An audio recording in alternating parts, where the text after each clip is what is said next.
Hi there everyone, my name's Todd Fraser and welcome to another Osler Roundtable. Sepsis is one of the most common pathologies seen in the critically ill patient, and many of these patients develop acute kidney injury. Now, while this introduces a range of issues, one we often don't consider is how it affects the patient's nutritional needs. Joining me on this roundtable is Dr. Suzie Ferrie, Dr. Emily C and Dr. Leanne Chapple. Suzie is a senior critical care dietitian based at the Royal Prince Alfred Hospital in Sydney. She is a prolific nutritional researcher and has a clinical affiliate lecturer position at the University of Sydney. Emily C is a critical care nephrologist at the Royal Melbourne Hospital in Victoria and is a senior clinical lecturer in the Department of Critical Care at the University of Melbourne. Leanne Chapple is a senior critical care dietitian and postdoctoral research fellow at the Royal Adelaide Hospital. Among Leanne's many interests are protein metabolism in critically ill patients and post-ICU nutritional support. This roundtable has been made possible through an education grant from our sponsors Baxter Healthcare, and we're very grateful to them for their ongoing support. Let's begin with a case scenario. A 60-year-old man is admitted to your hospital with a severe sepsis episode due to a ruptured appendix. Following 3 litres of crystalloid intravenous fluids, he is transferred to theatre for an exploratory laparotomy. Noradrenaline is commenced to support his blood pressure via an internal jugular central line. A ruptured appendix and forequarter contamination is found at laparotomy. The appendix is resected and oversewn, but no stoma is created, and the peritoneum is washed out and closed. Following surgery, he's admitted, intubated and ventilated to your ICU. Leanne, during the first few days of his admission, how would you manage his nutritional needs? I guess the first thing that I'd be thinking about is his medical condition. So I think the sepsis there is the thing that's probably going to drive his nutritional needs more than anything else. Obviously, for calorie requirements, if you do have indirect calorimetry to guide that, that would be ideal. But we know that in Australia particularly, those carts aren't often available, or we just don't have the capacity to conduct that routinely. So in that case, I'd be looking at using a predictive equation. For this kind of guy, he's sort of in his 60s, so he's not super elderly. So I'd just be going for, I guess, a relatively general equation, so between 20 and 25 kilocalories per kilogram. I guess the other thing that we don't really know about in him is what his baseline nutrition status is like. So I would really want to know if he's lost weight, if he's underweight or overweight even, and how much nutrition he had before he came in. So that would really guide what I would be delivering early on. From a protein perspective, I think we know that sepsis is a pretty catabolic condition. So again, I'd be trying to deliver a relatively higher amount of protein, so above the 1.2 grams per kilogram, and maybe delivering that slowly over the first few days, so waiting till he's settled down post-op.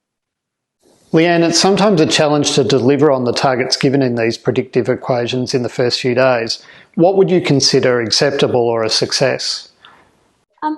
I think the first couple of days I'd really be trying to just get his gut going. So even if we're delivering trophic feeds for the first 2 days, I think that's appropriate. And there's been a number of trials recently that have shown early calories probably don't necessarily have an impact on recovery or long-term outcomes. So I think just getting things moving and starting the feed with the slow upgrade is fine. Over the first 2 days, his urine output progressively falls and his creatinine rises to 250. Despite this, his noradrenaline requirements and ventilation have improved and he is no longer febrile. Emily, at what point would you be starting to consider renal replacement in this man? So the timing of initiation of renal replacement therapy in the setting of acute kidney injury has been an area of active research interest now for about 20 years. And although initially observational studies suggested that there may be a benefit in terms of survival with early initiation, over the last 5 or so years, we've had a number of high-quality randomised controlled trials to help us understand whether this was a true benefit or due to confounding. So the first of these was the Elaine study, which was a predominantly surgical ICU cohort. And so in theory, that would fit with the presentation of this gentleman. The investigators at this single centre RCT did find a benefit with early initiation of renal replacement therapy compared to late initiation. However, subsequently, we've had a number of trials which have had conflicting results. So at a similar time to Elaine, we had a Kiki, which was in a mixed ICU, which found no difference in survival with early initiation. We've had Ideal ICU, which was in a sepsis cohort, again, with no difference with early initiation.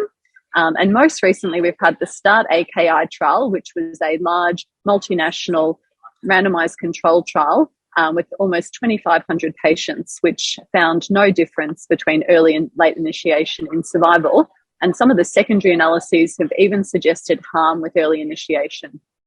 Subgroup analyses of surgical and septic patients didn't find any difference of effect. And so the general consensus now is that renal replacement therapy in the context of AKI should be initiated when there's a definite indication or an emergency indication, such as hyperkalemia, acidemia, uremia, or fluid overload refractory to other therapies.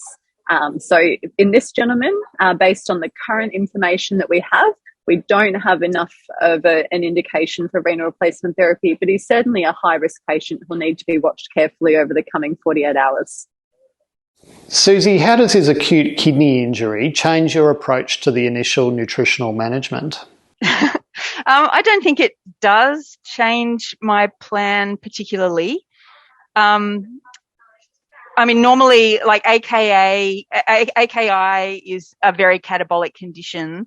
And so on its own, it is responsible for all the metabolic changes that you expect to see when someone's in the acute phase response. But because he already came to us with severe sepsis, that metabolic shift was already happening before, independent of the AKI. And so Leanne's nutrition plan, which was responding to that, I would actually just continue with similar goals. It would be different if somebody who was not in a major acute phase response then developed AKI, and that would change my nutrition plan, but it doesn't. So he's still got insulin resistance. He's still got lots of endogenous fuels cycling around in his body that are released. The glycogen gets used up from the liver. You've got triglycerides cycling around. He'd be using up a lot more of the antioxidant system, losing protein. But that's not really different from how he was before. Suzie, many listeners would be familiar with the concept of protein restriction in patients with chronic renal failure. Is this something that needs to be considered in this context? Thought about in the sense of sighing heavily and working out what to say to the people that are asking to restrict. I think the ESPEN guideline on acute and chronic kidney injury is very clear that patients in ICU with any kind of kidney problems should not have restrictions. The only thing where we run into problems is when we're trying to manage fluid. As Emily said, if you can manage fluid overload another way than dialyzing the patient, then the other way often ends up being restriction of the fluid inputs. And when you restrict fluid with enteral feeds, you're restricting protein and you're restricting micronutrients. There aren't any highly concentrated products that provide the kind of amounts of protein and micronutrients that I want for my ICU patients. But if I can get away with not having that kind of restriction placed on it, I certainly wouldn't want to be restricting the protein. Suzie, Leanne mentioned indirect calorimetry a little earlier. What's the role for indirect calorimetry in this setting? One of the big benefits would be when we're using predictive formulae, we have to choose a weight number that we're going to use. And when we've got shifts in fluid status that can be quite dramatic, the number that we're using for the weight could be varying quite markedly and make it very imprecise. And indirect calorimetry gives us an actual number of what sort of energy expenditure we're actually seeing. And that's a much better stepping stone for, like, where are we going to aim for? Certainly thinking back to my early days in ICU with the old metabolic carts, how practical are modern indirect calorimetry devices? The old-fashioned metabolic cart was correctly named because it was like a cart, and you practically did need to bring in a little donkey to get it to take it down to the ICU. The ones that are the size of a large carry-on piece of luggage are just so much more portable. You sling the consumables over your shoulder and just take it in hand and walk down to ICU with it.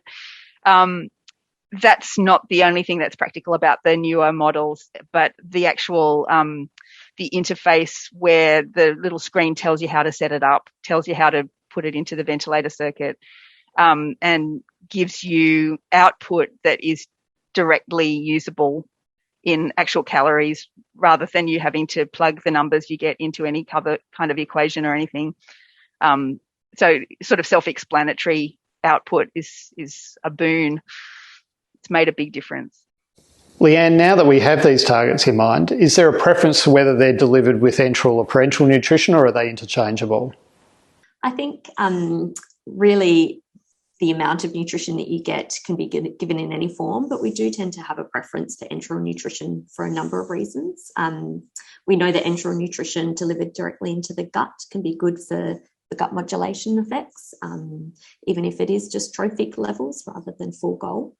There have been a lot of historical studies that have demonstrated parenteral nutrition has higher infection risk than enteral nutrition as well, although some of the recent work, such as the calories trial, sort of demonstrated that might not be the case if it's delivered in a unit that has good infection control policies and is used to managing parenteral nutrition. So I guess enteral nutrition would be our preference, mostly because it's more cost effective and it does go into the gut.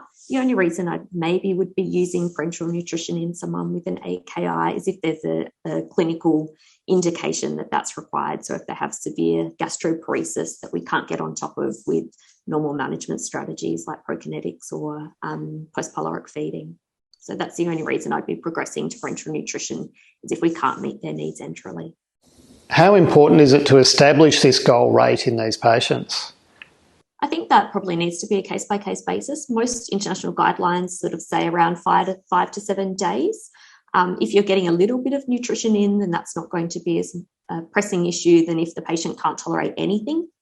So if you're having some trophic feeds, then I'd probably hold off a little bit with parenteral nutrition. But I think it also depends on what the patient's situation is before they came into ICU. If they've had lots of weight loss, or if they're a BMI under 18.5 or 22 if they're a bit older, then I'd be starting a bit earlier with those patients, knowing that they come from a poor baseline. How does the integrity of the bowel influence this? For example, this patient has an enterostomy following the removal of the appendix. How does this influence the decision to use enteral nutrition? To be honest, I'd be very guided by the surgeon in that case. So they've directly seen the bowel. They probably know a little bit more than me what that bowel might tolerate. It might be that you start a bit slower with your feed, but most patients, I think, could handle enteral feed when delivered continuously. The patient's renal function deteriorates further. He now has a urea of 35 and he's anuric, and he's commenced on citrate renal replacement therapy. Suzie, once the patient is established on renal replacement therapy, how does this impact the patient's macronutrient needs? The main thing that I worry about is knowing that it means they're losing protein. The literature is pretty variable on this, and obviously it depends on the settings of the dialysis and the flow rate and stuff. But you can lose 5 to 10 grams a day of protein with continuous dialysis. And that's on top of what we've already agreed is a high requirement that is going to be difficult to meet. So the main thing that I'm concerned about is, making sure that we're actually trying to make up the losses of the protein. The other macronutrients aren't especially different on CRRT compared to just the patient before that with the acute phase response and potentially being insulin resistant. But these patients tend to be getting a lot of non-protein calories from all different sources. And so it's really meeting the protein requirements that becomes the limiting factor with the nutrition. What's the source of all this protein loss? Oh, it gets, the amino acids get filtered out. They're the wrong. It'd be nice if the molecule size wasn't problematic. There's also just the extra catabolic effect of having extracorporeal circulation, and you get inflammatory things happening in the blood that also drive a bit more catabolism. Emily, one of the other issues is the loss of micronutrients. What is known about that, and how should we be managing it in the clinical setting? So I think there's a couple of considerations when you're thinking about micronutrients in CRRT. Firstly, we know that CRRT itself can deplete micronutrient levels because they're usually water soluble and small, as well as trace elements. But also patients who require CRRT are at risk of having pre-existing micronutrient deficiencies by nature of the same risk factors that they have to have developed severe acute kidney injury in the first place. And so both of those factors combine to make considerations about micronutrients really important in patients who are receiving CRRT in the ICU. So there's been, this is an area where we've got quite a few observational studies, both prospective and retrospective. And what they found is that patients who are receiving CRRT are more likely to have a baseline deficiency of these micronutrients and trace elements, especially vitamin C, selenium, zinc, as well as the B group vitamins and folate. And what they found was that after the patients were started on CRRT, that they had a further significant decrease in the circulating levels. We see similar changes in patients receiving intermittent hemodialysis in the chronic setting, where micronutrient deficiencies are common and patients usually need supplementation. We don't know exactly what the clinical significance of the losses and deficiencies are, but it's routine practice to deliver micronutrient supplementation in many units throughout Australia and New Zealand in patients on CRRT. And these are especially the B group vitamins, as well as vitamin C, folic acid, and often fat-soluble vitamins such as vitamin E and K. So that would be the standard practice that we would also apply to this current patient in question. The two large international nutrition guidelines recommend the consideration of using nitrogen balance to guide protein prescription in critically ill patients. How do you go about this in a patient who's established on renal replacement therapy? So, as we've heard earlier on in this discussion, we know that acute kidney injury and sepsis are both catabolic states. And we also know that CRRT, especially at very high doses, may result in significant protein losses. So it would make sense that understanding the relative nitrogen balance of the patient would be an important element of their care. But there's currently no evidence to support at least routine monitoring of nitrogen balance in the ICU in patients with AKI. And certainly in the units that I practice in, this isn't part of our standard care. In the research setting, it may be done, and certainly there's a number of publications which have demonstrated the amount of protein lost through the ultrafiltrate and dialysate. But this is quite labour intensive, involving collection of all of the spent dialysate and ultrafiltrate, or the effluent, and doing calculations to estimate total protein loss. So we don't formally measure the protein loss, and if we look at the guidelines that we have, there is a recommendation to try and minimise the risk of negative nitrogen balance, or trying to ensure a positive nitrogen balance by slightly augmenting the amount of protein delivered to patients, as we've heard earlier in this discussion. Some guidelines even go so far as to recommend numbers of up to sort of 2.5 grams per kilo per day, which isn't as common in our units, but certainly at least considering the size of the patient, the dose/intensity of dialysis that they're receiving, and how much protein is being delivered is important, although the exact nitrogen balance isn't normally calculated. Are there risks associated with delivering so much protein in these patients with impaired renal function? So there's been traditionally concern in both acute and chronic settings that delivering protein to patients could worsen renal injury. We know that proteinuria and the presence of protein in the tubules is inflammatory and causes damage, as well as being a symptom of damage. However, all of the risk appears to be with under-delivering protein. And so at the moment, a normal to high protein delivery is what's recommended in these acute and chronic settings, with main risks being relating to under-delivery. Suzie, is it possible to use indirect calorimetry now that this patient is on renal replacement therapy? That's a good question, because I do hear people say quite often that they do have an indirect calorimeter and they use it, but not if the patient is on CRRT. And I mean, it's true that there is a little bit of gas exchange when you take the blood out of the body and you have an extracorporeal circulation. You get a little bit of gas exchange happening in the circuit that then can't be measured by the indirect calorimeter. And you also lose CO2 in the effluent from the dialysis. But I recently saw somebody had actually calculated that it represented about 10 to 15% of the expired VCO2, which when you put that into the Weir equation that the calorimeter uses, it makes a less than 5% difference in the output value. And the amount of variation that we get when we're doing a measurement, we accept quite a bit more variation than that.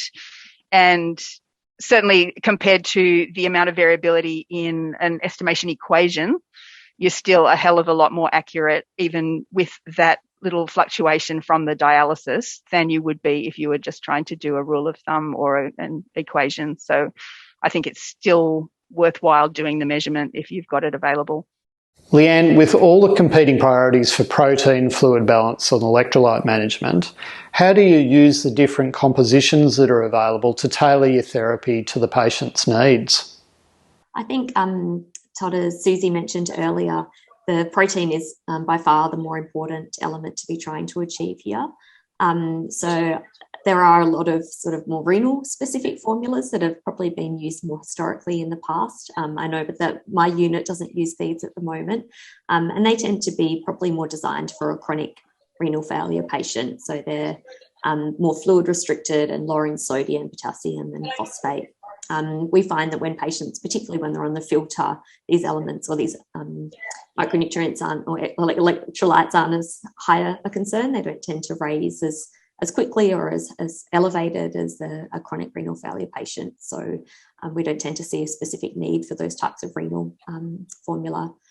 From a fluid perspective, a lot of the time fluid can be removed through the filter if the patient's stable enough for that. But sometimes a fluid restriction is required. I think it's important to make sure then that if you are using a concentrated formula, that you're still using one that's higher in protein. Most of the highly concentrated formula tend to be higher in fat, and that can often cause more issues with gastroparesis. So we do have to be careful with that. Emily, one of the issues that Suzie noted earlier was the non-nutritional source of calories, most notably citrate and propofol. Do we need to account for these in our prescription? So I think, so certainly propofol is something that is routinely considered in the daily nutritional assessment in terms of total caloric intake. So propofol contributes just over 1 kilocalorie per mil. And so in patients who are sedated and ventilated, especially those who are unstable and needing high level of sedation as well as boluses, it can contribute a significant number of calories and lipid per day, sort of up to about 500 calories per day. So that will certainly contribute a moderate amount to their nutritional target and will need to be accounted for when calculating other energy sources. I think citrate's a slightly different story because it's even though it does contribute some calories, it's closer to sort of 0.6 calories per millimole, and different units will use different formulations in terms of how much citrate they deliver with the circuit. But there's a lot more unpredictability even around how long the circuit's going to run for, whether the patient's going to be disconnected to go to theatre or to go to the CT scanner. And so even if you had a patient on a standard prescription in an Australian unit who is having it continuously, it's still under 200 kilocalories per day. So it's much less of a consideration than agents like propofol. But obviously all of these sources should be considered to prevent complications of overfeeding such as uremia, which in a patient with AKI is obviously important. So usually that's the domain of our intensive care dietitians, and they will adjust other nutritional sources appropriately. Suzie, some patients of course have prolonged renal injury and ultimately transition to an intermittent form of renal replacement. What are the issues that we need to consider in the ICU regarding their nutritional support? That's a good question. It creates a lot of headaches, I think, when we've got a patient who's starting to go off for intermittent dialysis, but they're still coming back to ICU in between. And the renal team then tend to be sort of taking over more of the care, and the ICU guys are having less of an input. And so then we get some of the kind of restrictive practices that are common on the renal ward start to kind of come into the ICU, and we get asked to maybe have a fluid restriction. I just try to resist it as hard as possible for as long as possible. The ESPEN acute and chronic kidney injury guideline actually says if somebody is in the ICU, they shouldn't have the same restrictions, even if they're transitioning to intermittent hemodialysis. They're still requiring, a high level of protein and to not have restrictions. But obviously, fluid management is everybody's concern, and so we do often find that the patient is possibly going to change over to a more dense renal formula. But then sometimes they go back on CRRT, and so rather than swapping feeds backwards and forwards, I like to keep it simpler for the nursing staff and try and keep them on the one thing if I can. That reduces error as well. And it just means a lot more discussion really, and making sure everybody's kind of prioritizing the issues in the same way so that we don't end up with conflicts. As Leanne pointed out earlier, it really is a case-by-case basis, because it depends on the nutritional status of the patient, how much the nutrition ends up being a priority in that list. And if they are already malnourished and then they've undergone this period of quite catabolic stress, everyone will agree that maybe the nutrition is higher up on the list, and we can compromise maybe about the electrolytes or something, and go that way. But yeah, it is a very individual decision, I think. Finally, Leanne, one of your interest areas is the patient who is transitioning out of ICU and into the ward environment. What can you tell us about that phase? So I guess, Todd, specific to AKI, a lot of these patients recover quite well. So there may be some that develop a chronic renal condition after that. And as we're speaking about with intermittent dialysis, that will obviously be a lifelong change that they'll have to make. I think for this particular case, the sepsis is probably more of a concern than just the AKI. So we know that patients with sepsis do have poor recovery. So I think making sure we're meeting protein requirements as much as we can is key to improving recovery. Now, I understand that some of the data that you've collected indicates these patients can have an under-recognised nutritional failure too. Is that right? Yeah, that's correct, Todd.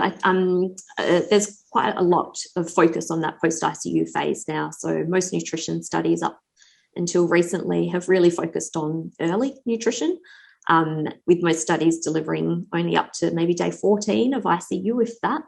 And then looking at outcomes 6 to 12 months later. So there's a real focus now of looking at a patient as a whole hospital admission, not just that ICU phase or the early ICU phase.